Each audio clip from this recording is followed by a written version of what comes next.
wabarakatuh. Perkenalkan, nama saya Diah Suci Nurani. Saya mahasiswa PPG dalam jabatan tahun 2021 Angkatan 4 di Universitas Negeri Semarang. Pada hari ini, Senin tanggal 6 Desember 2021, saya mendapatkan kesempatan untuk melakukan uji kinerja praktek pembelajaran pada kelas 11 jurusan Farmasi Klinis dan Komunitas. Materi yang saya ajarkan adalah pembuatan sediaan obat bentuk emulsi. Berikut adalah bukti bahwa saya sedang mengikuti kegiatan uji kinerja pada tahun 2021. Untuk videonya, silakan menyimak dan semoga bermanfaat untuk pembelajaran. Terima kasih.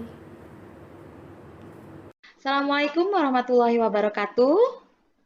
Waalaikumsalam warahmatullahi wabarakatuh. Bagaimana kabarnya hari ini? Alhamdulillah baik, Bu. Alhamdulillah. Oke, nah hari ini kita akan mempelajari materi tentang salah satu sistem dispersi. Kalau yang kemarin sistem dispersi itu kan ada 3, ada larutan, kemudian ada suspensi, dan ada koloid. Nah, yang sekarang itu yang kita bahas adalah salah satu contoh dari koloid, yaitu emulsi. Sebelum kita mulai, ada baiknya biar pembelajaran kita lancar, silakan dipimpin doa terlebih dahulu. Monggo Hasbi sebagai ketua kelas. Sebelum memulai pelajaran pada hari ini, alangkah baiknya kita berdoa menurut keyakinan kita masing-masing. Berdoa dimulai.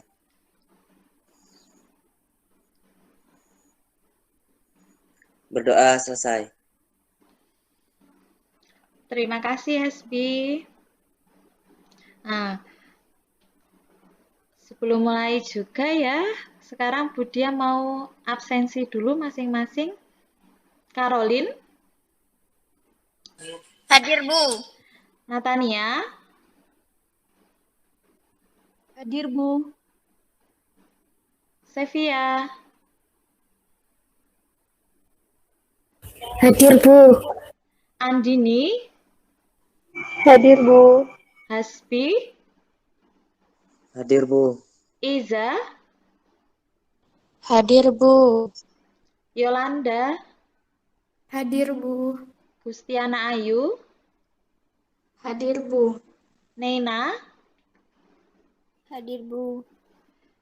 Oke, kalau gitu terima kasih ya untuk kehadirannya. Semoga selalu dalam keadaan sehat dan jangan lupa selalu jaga protokol kalau seumpama kalian ada di luar rumah.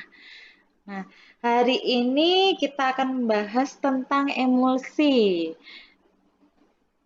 Budia mau sharing PPT-nya dulu ya. Baik, Bu. Oke, sekarang coba dilihat gambarnya. Di sini ada tertulis Scott Emulsion. Ada yang tahu tidak ini sediaan apa?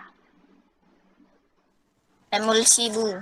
Oke, Sediaan emulsi. emulsi. Emulsi ya, betul. Berarti kalian sama Hasbi sudah tahu ya, yang ini sediaannya emulsi sesuai dengan topik yang akan kita bahas sekarang. Nah, ada yang pernah minum tidak sediaan ini? Pernah, Bu. Gustiana Ayu pernah? Pernah. Rasanya gimana? Nggak enak, Bu. Nggak enak. Iya. Mungkin karena ini memang apa ya? Dia terbuat dari minyak ikan. Bahan dasarnya yang paling banyak itu di sana dia ada minyak ikan, kemudian ada campurannya beberapa multivitamin dan untuk solvennya itu adalah air. Tetapi kalau yang ini memang sih yang original. Kalau yang original itu biasanya baunya masih terasa. Kemudian yang ini berarti sudah tahu ya. Untuk yang kedua, sebentar. Nah, Coba di sini ada gambar 4 botol. Dari 4 botol ini, yang kira-kira kalian pikirkan tentang 4 botol ini apa? Warnanya beda-beda. Warnanya beda-beda. Ya, ada yang putih susu, ada yang masih istilahnya agak coklat ya. Terus selain warna apa lagi? Bentuknya, Bu. Bentuk, Bu. Bentuknya. Oke, dari bentuknya. Kenapa bentuknya, Hasbi?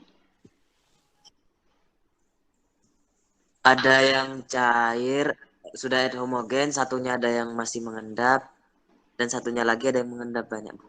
Oh, gitu. Oke. Nah, dari keempat ini sebenarnya itu ada hubungannya dengan topik yang akan Budiah bahas. Untuk materi yang dipelajari pada hari ini, yaitu, yang pertama, menerapkan pembuatan sediaan obat bentuk emulsi. Jadi untuk yang kalian pelajari itu ada 2. Yang pertama adalah menganalisis komponen-komponen senyawa obat yang akan digunakan untuk membuat sediaan emulsi. Yang kedua, mengevaluasi metode-metode pembuatan emulsi. Kemudian untuk keterampilannya yaitu membuat sediaan obat bentuk emulsi dengan indikator pencapaian kompetensi yaitu merinci komponen-komponen pembentuk emulsi pada sediaan di pasaran. Yang kedua ada merancang langkah kerja pembuatan sediaan emulsi. Nah, dari keempat botol tadi itu hubungannya kenapa kok berbeda-beda? Ada yang dia berbusa, ada yang dia homogen, kemudian ada yang warnanya dia sudah putih susu, ada yang dia masih coklat. Itu hubungannya dengan komponen dari senyawa obat yang sudah diformulasikan pada keempat bahan tersebut. Jadi untuk tujuan dari pembelajaran sekarang itu kalian adalah mempelajari cara pembuatan plus komponen-komponen dari senyawa obat agar bisa nanti dihasilkan emulsi yang dia lebih stabil. Sudah, kemudian kita lanjut ya. Ya, Bu. Yang di sini ada komponen emulsi. Komponen emulsi ini dia ada 2, ada komponen dasar dan ada komponen tambahan. Kalau komponen dasar ini terdiri dari 3. Yang pertama ada fase terdispersi, yang kedua ada fase kontinu, dan yang ketiga ada emulgator. Coba materi ajar sudah Budiah bagi ya dengan LKPD semalam. Jadi ada yang bisa jawab tidak? Untuk fase terdispersi ini contohnya apa? Kemudian fase kontinu apa? Dan emulgator ini apa?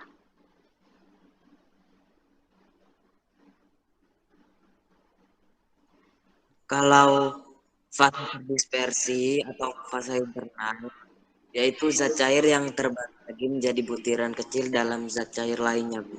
Oh ya, betul, pintar Hasbi. Kemudian yang fase kontinunya mungkin ada yang bisa bantu.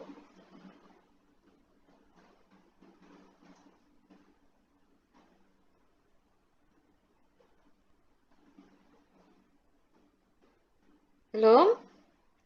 Oke, lanjut sudah. Nanti Budiah bahas ya. Untuk yang emulgator, ini yang lebih umum. Emulgator, ada yang tahu contohnya? Contoh CMCNA, PGS, Kemudian, PGS, PGS atau PGS? jangan tercampur ya. Jadi ingat, kalau seumpama kita lagi ngomongkan suspending agent, berarti yang kita bahas adalah CMCNA dan PGS. Kemudian kalau untuk emulgator itu adalah PGA atau DOM Arab. Sudah ingat, Caroline? Udah, Bu, kita ingat. Ya. Kemudian di sini ada yang kedua, ada komponen tambahan. Nah, komponen tambahan ini dia terdiri dari korigen atau zat tambahan, yang kedua ada preservatif atau pengawet, yang ketiga ini ada antioksidan. Kemudian untuk tipe emulsi ini ada dua, oil in water atau minyak dalam air, kemudian yang kedua ada water in oil atau air dalam minyak. Coba ada yang bisa bantu jawab tidak? Tipe oil in water itu yang termasuk fase kontinunya apa? Fase kontinunya itu air. Air. Mantap. Jadi paham ya, tadi fase kontinu kan sempat tidak terjawab ya.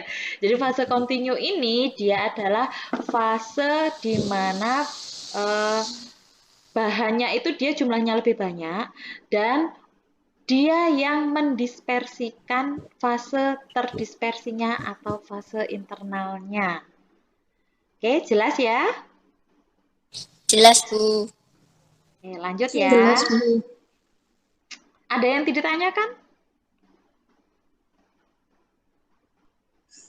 Tidak, Bu. Belum ya. Oke, dilanjut sama Bu Dia. Nah, sekarang kita lanjut di bagian emulgator. Nah, untuk emulgator di sini ada emulgator alami. Kemudian emulgator alami sendiri ini dibagi menjadi beberapa. Yang pertama itu ada emulgator alami dari tumbuhan. Nah, contohnya tadi yang disebutkan Caroline, PGA atau biasa disebut sebagai gom Arab.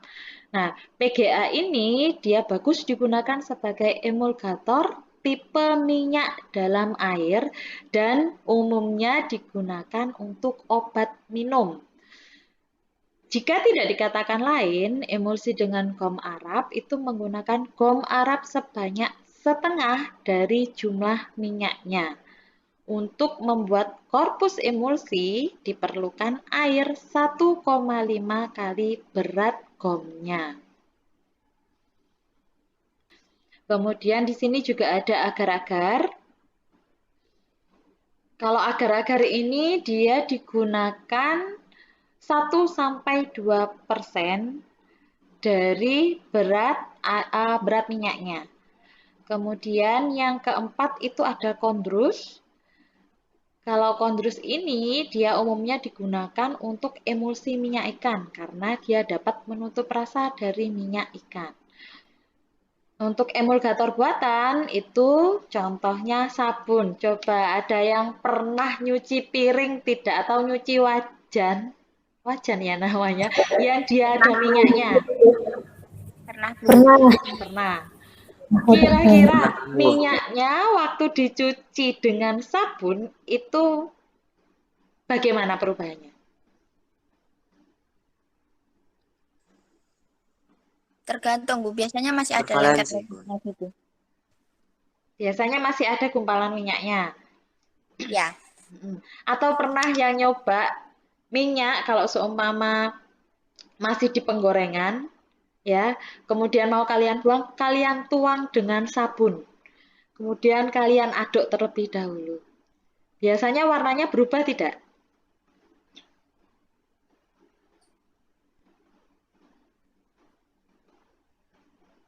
Tidak tahu, Bu, karena tidak pernah mencoba. Oke, ya. Tapi kalau mencuci minyak sudah ya? Sudah. Minyak dari piring. Iya, Bu. Nah, jadi kalau pas waktu kalian mencuci minyak, seumpama ada di dalam sisa piring atau di dalam sisa penggorengan, itu biasanya minyaknya sudah tidak berupa butiran-butiran lagi, tetapi biasanya dia warnanya jadi putih susu kalau seumpama kalian tambahkan dengan air. Kalau dibilas kan lewat aja ya, tapi kalau seumpama kalian coba sendiri, istilahnya ada minyak di penggorengan, dikasih sabun, kalian aduk, pasti warnanya berubah jadi putih susu. Itu namanya adalah emulsi, tapi bukan di bagian obat ya. Mungkin nanti bisa dicoba di rumah. Kemudian untuk emulgator buatan lainnya itu ada twin dan ada span. Sudah. Kita lanjut di metode pembuatan emulsi. Di sini ada 3 metodenya. Yang pertama, dia ada metode gom basah. Yang kedua, dia ada metode gom kering. Yang ketiga, dia ada metode dengan botol Forbes. Nah, untuk metode gom basah, kalian tadi sudah menyimak ya tentang komponen-komponen dari emulsi. Ada berapa komponen Sudah. dari emulsi? 3. Ada 3. Yang pertama adalah Fase terdispersi, fase kontinu, emulgator. emulgator. Oke, siap. Nah, metode gom basah ini dia hubungannya dengan cara pencampuran 3 bahan ini. Jadi, kalau seumpama kita mau membuat emulsi dengan metode gom basah, yang ditambahkan pada emulgator terlebih dahulu itu adalah airnya. Kemudian kalian gerus sampai dia membentuk mucilago, baru nanti ditambahkan minyaknya sedikit demi sedikit sampai terbentuk korpus emulsi. Kemudian setelah itu baru nanti diencerkan dengan pelarutnya. Itu metode gom basah. Jadi diingat-ingat ya, PGA ditambahkan dengan air sampai terbentuk mucilago, baru ditambahkan fase minyaknya. Bedanya dengan metode gom kering ini kebalikannya. Jika metode gom kering, yang dibuat itu adalah PGA kalian tambahkan dengan minyaknya terlebih dahulu, baru ditambahkan dengan air sekaligus untuk membuat korpus emulsinya. Kalau metode yang ketiga, ini digunakan untuk bahan khusus. Jadi, seumpama kalian ingin membuat emulsi yang bahannya dari bahan yang mudah menguap. Contohnya, bahan yang mudah menguap apa ayo? Barangkali ada yang ingat pelajaran farmako. Minyak apa? Minyak atsiri, ya betul Caroline, benar. Jadi jika kalian ingin membuat emulsi dari minyak atsiri, kalian bisa menggunakan metode botol Forbes. Sudah ada yang ditanyakan tidak? Tidak, Bu. Oke, nah sekarang lanjut sudah. Kita mulai mengerjakan LKPD aja ya. Jadi Budia minta tolong nanti dibuatkan grup setiap kelompok. Kemarin kan kelompoknya sudah dibentuk ya. Kelompok 1, coba siapa aja kelompok 1? Hasbi, Yolanda, Maris, Iza, sama Rafli, Bu. Oke ya. Kemudian yang kelompok 2 siapa?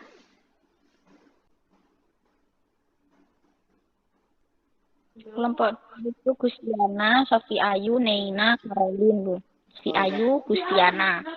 Oh ya. Oke, sudah ya. Jadi kelompoknya sudah terbentuk. Saya minta tolong dibuatkan grup di WhatsApp. Kemudian nanti kalian diskusi di sana. Jadi biar tahu kesulitannya ada di mana. Nanti Budia di-add di sana juga ya.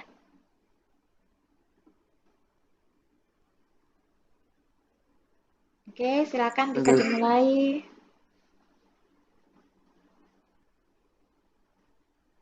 Oh ya, bersamaan dengan ini, saya mau menampilkan video ya. Jadi di sini dia ada video tentang pembuatan emulsi. Mungkin bisa jadi inspirasi sambil diskusi ya, didengarkan. Langkah kerja 1. Setelah semua bahan diimbang, masukkan PGA pada mortir, lalu gerus.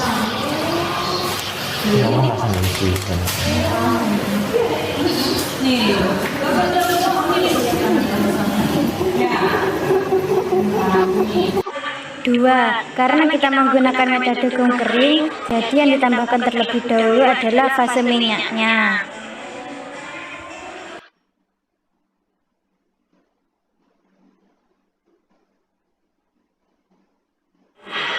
Gerus sampai homogen.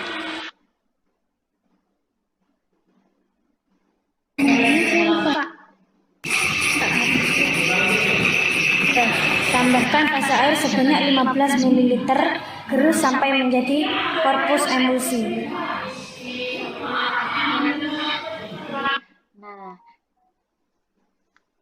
Nah, di sini untuk videonya ini yang digunakan adalah seperti berikutnya. Jadi coba dilihat, tadi PGA-nya ditambah dengan minyaknya, kemudian baru ditambahkan dengan airnya untuk membentuk korpus emulsi yang stabil.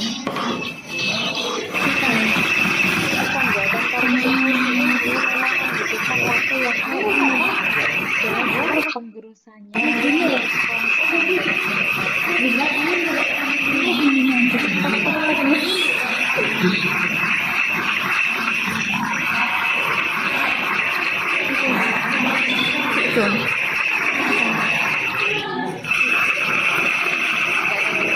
Warnanya sudah mulai berubah ya. Dari yang awalnya coklat sekarang sudah mulai berwarna putih.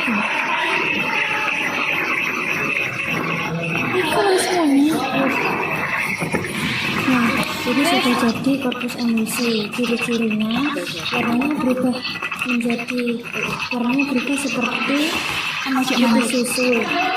dan memiliki ciri khas. Suaranya khas ya. Oke, Jadi korpusnya 4. ini Tambahkan sisa air sampai batas botol yang sudah dikalibrasi.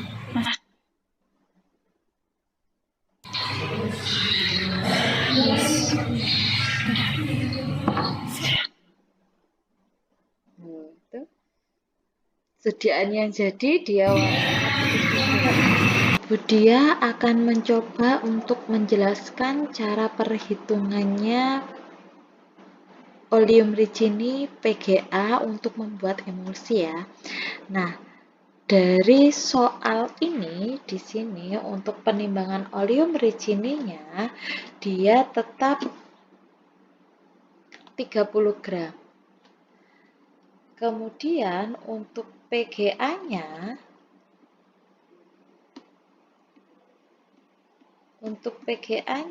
itu beratnya karena dia adalah bahannya oleum ricini, jadi 1/3 dikali dengan berat oleum ricininya. Nah, untuk berat oleum ricininya di sini kan dia 30 gram ya. Jadi 30 gram tuh nanti kalian kalikan di sini.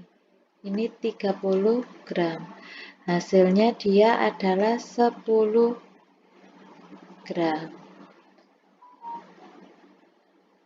Oke, ini adalah PGA-nya yang nanti kalian timbang untuk membuat emulsi. Kemudian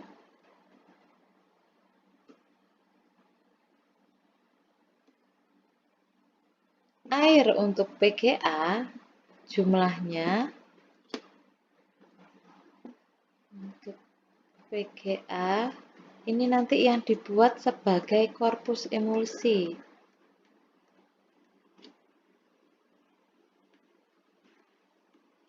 Jadi jumlahnya adalah 1,5 kalian kalikan 10 gram, hasilnya adalah 15 gram. Nah, kalau air bisa nanti kalian konversikan dia menjadi 15 ml karena posisinya di sini biji air itu adalah 1 gram per mililiter. Jadi untuk pengkonversiannya 15 gram itu sama dengan 15 mililiter. Oke.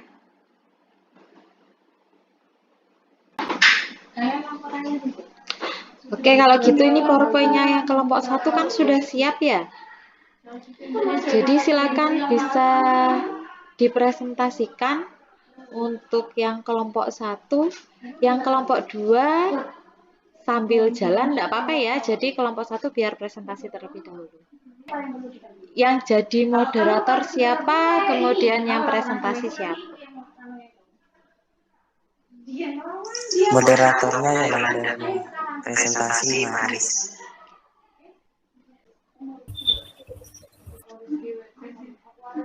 Bisa digeser Yolanda. Sudah? Bu, kegiatan diskusi dari kelompok 1 yang pertama yaitu nama sedianya Scott Emulsi. Formulasi bahannya minyak hati ikan gede 17 mg, vitamin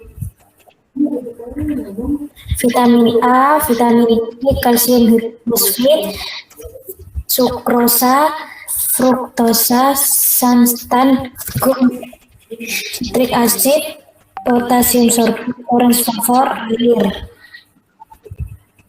Terus termasuk komponen besar atau komponen komponen Minyak hatinya ini sebagai komponen dasar ya?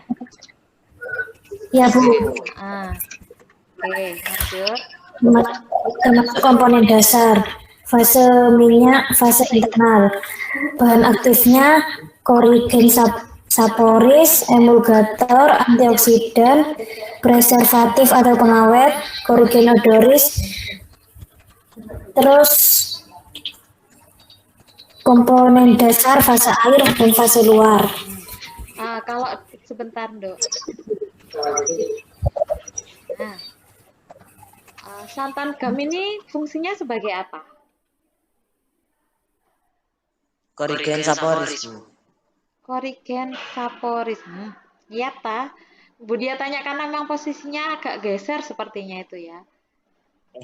Sebentar, Bu. Iya. Korigen saporis itu digunakan untuk apa? Oh, sebagai emulgator. Oh iya, santan gam sebagai emulgator. Oke, itu salah satu contohnya. Oke. Untuk kegiatan diskusi yang kedua, yang resep 1. Oleum regini, PGAGS, sirup simplex 15, aquades 100 mf, air emulsi, sigma on 1C.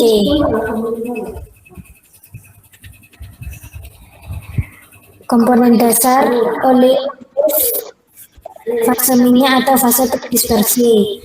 Komponen tambahan sirup simplex atau korigen saporis.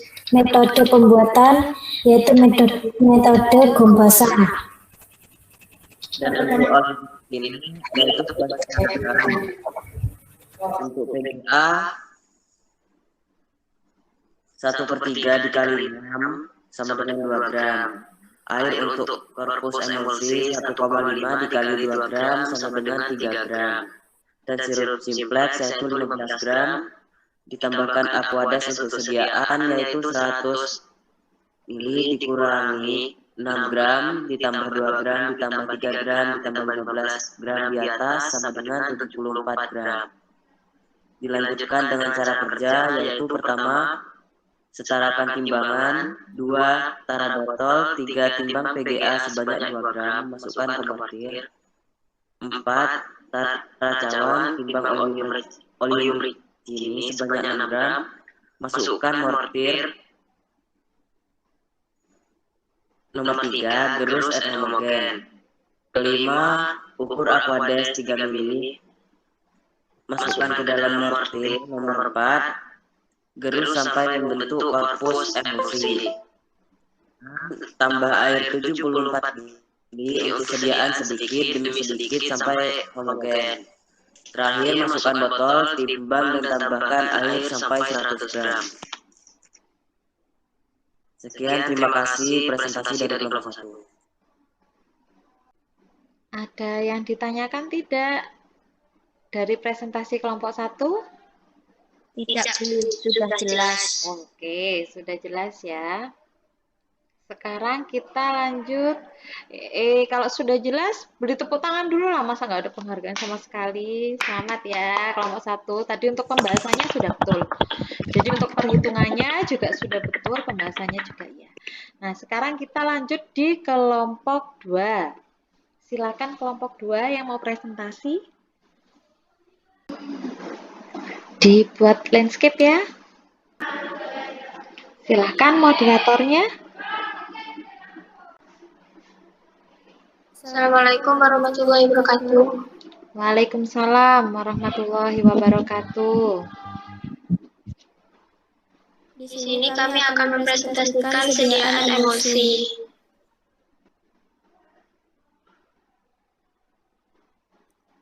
Berikut resep yang kami kerjakan yaitu olive 5, PDA Quantis, Aquades at 60, RF emulsi. Komponen dasarnya yaitu olive, fase minyak atau fase terdispersi. Metode yang kami gunakan yaitu adalah gom kering. Penimbangan bahannya olive 5 gram, PGA 1/2 dikali 5 gram, hasilnya 2,5 gram. Aquades untuk korpus emulsi 1,5 dikali 2,5 gram, hasilnya 3,75 gram. Aqua untuk sediaan yaitu 60 gram dikurangi 5 gram ditambah 2,5 gram ditambah 7,35 gram, hasilnya 48,75 gram. Alat yang digunakan yaitu cawan porselin, mortir dan stemper, pipet tetes, batang pengadu, gelas ukur, dan botol. Cara kerja. Yang pertama, setarakan timbangan. Kedua, tara botol. Tiga, timbang PDA sebanyak 2,5 gram masukkan ke dalam mortir. Empat, timbang olive sebanyak 5 gram masuk mortir. Nomor 3, garus et homogen.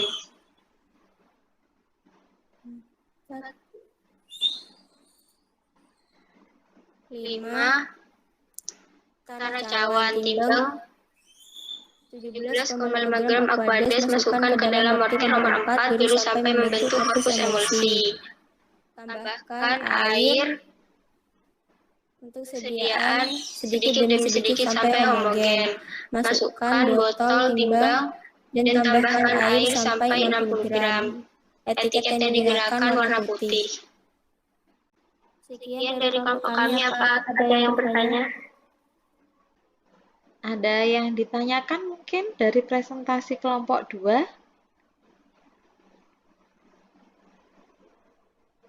Tidak ada, Bu. Nah, sudah kalau gitu, terima kasih ya untuk kelompok 2 presentasinya. Beri tepuk tangan. Oke, kalau dari Budia sedikit mereview ya. Jadi kalau dari presentasi dari kelompok 1 dan kelompok 2 untuk perhitungannya dan untuk pembahasannya kalian sudah benar, hebat kalian. Nah, sudah paham ya untuk kebutuhan PGA berapa jika dibutuhkan kebutuhan minyaknya seperti tadi yang kelompok 1 ya, yang oleum olive. Kelompok 1 atau 2 ya, oleum olive? Kelompok 1 Bu Olive. Oke, kalau kelompok 1, kelompok 2.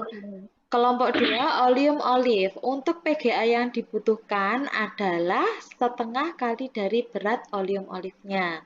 Beda dengan oleum ricini. Kenapa kok oleum ricini dia butuhnya lebih sedikit dibanding oleum olive? Ada yang tahu tidak? Kalau oleum ricini kan butuhnya dia sepertiga ya dari jumlah oleum olive-nya. Ada yang tahu? Kenapa kok sepertiga bukan seperdua? Padahal kan sama-sama minyak lemak.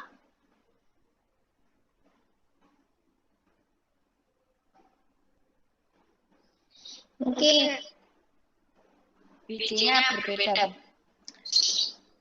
Oke, makasih Caroline.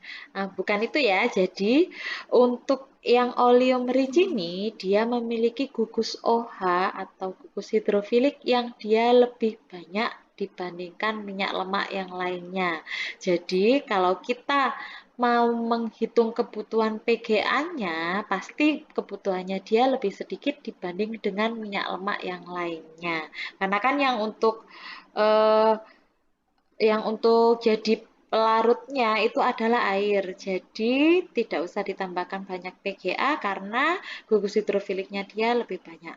Gugus hidrofilik ini gugus OH ya. Jelas?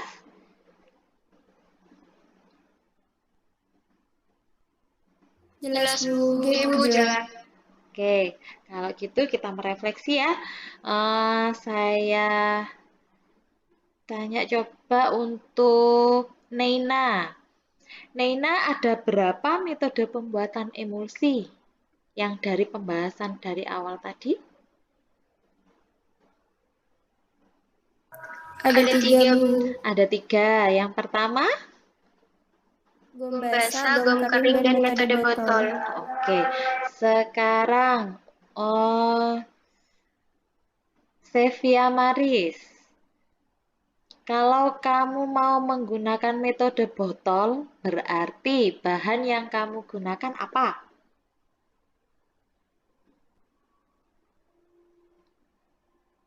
Ada yang bisa bantu mungkin? Saya Bu, membantu. Oke, Caroline?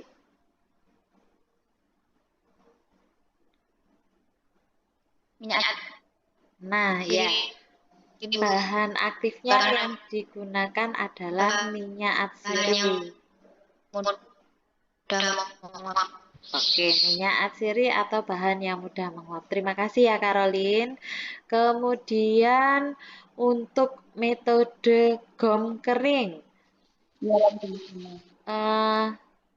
Gustiana Ayu masih ada kah?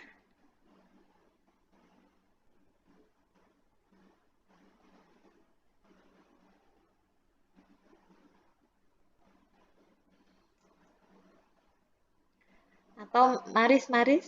Oh, itu sudah. Gustiana Ayu, metode gom kering itu bagaimana? Maaf Bu, putus-putus barusan. Oh ya, nggak apa-apa.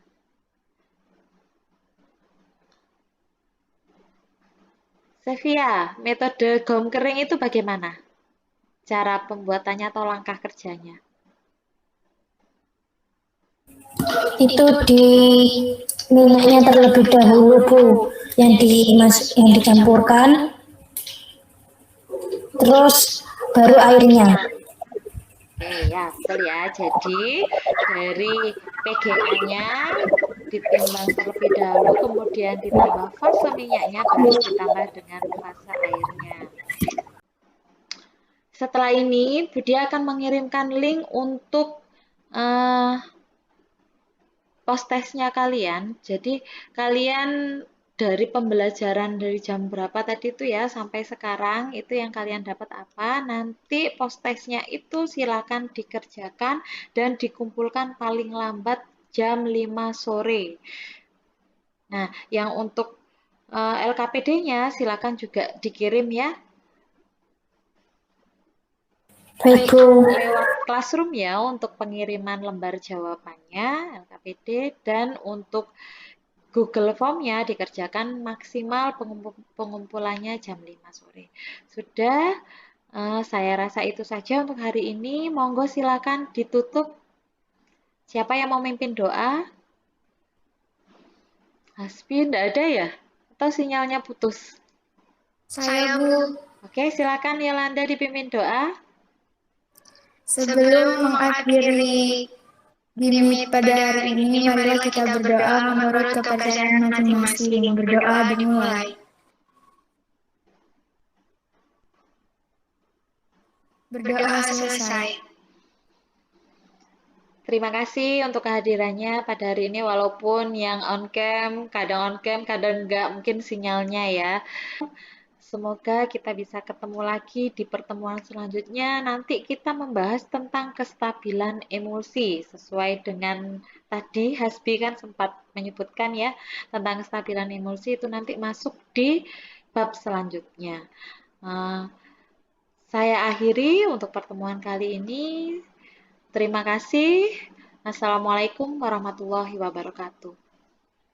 Waalaikumsalam. Waalaikumsalam warahmatullahi wabarakatuh.